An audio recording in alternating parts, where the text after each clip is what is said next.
बिस्मिल्लाहिर्रहमानिर्रहीम, अस्सलाम वालेकुम। मेरा नाम डॉक्टर अहमद एजाज़ है और इस वक्त जो है वो अम्ब्रेला वाटरफॉल पूना जो है उसके बाहर हम बैठे हुए हैं और आपके लिए जो हम ये मज़े की जो वीडियोज़ हैं वो रिकॉर्ड कर रहे हैं।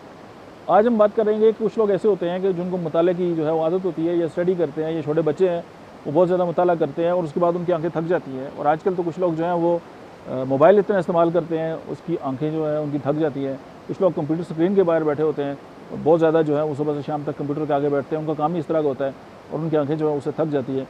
तो होम्योपैथी में एक मेडिसिन है, दैट इज़ रूटा। तो रूटा जो है आप इसको इस्तेमाल करें, ये ओरली इस्तेमाल करनी है। ये तो उससे ये होगा कि आपकी जो आंखों की थकावट है, जो स्ट्रेन है, वो ख़त्म हो जाएगा और आप नए सिरे से जो है वो इसी कार्रवाई के लिए जो है वो तैयार हो जाएंगे। तो होम्योपैथी की जो मेडिसिन है वो रूटा जो है, इसको आँखों का जो आँखों की वो थकावट जो मुताला करते हुए, या ख़वातीन खाना जो है कशीदाकारी करती है, या कोई छोटे मोटे काम, इवन जो टेलर हैं वो टेलरिंग करते हैं और एक मखसूस जगह पे नज़र उनको जुमाए रखते हैं, तो उनके लिए जो है वो किसी नेमत से कम नहीं है। Thank you.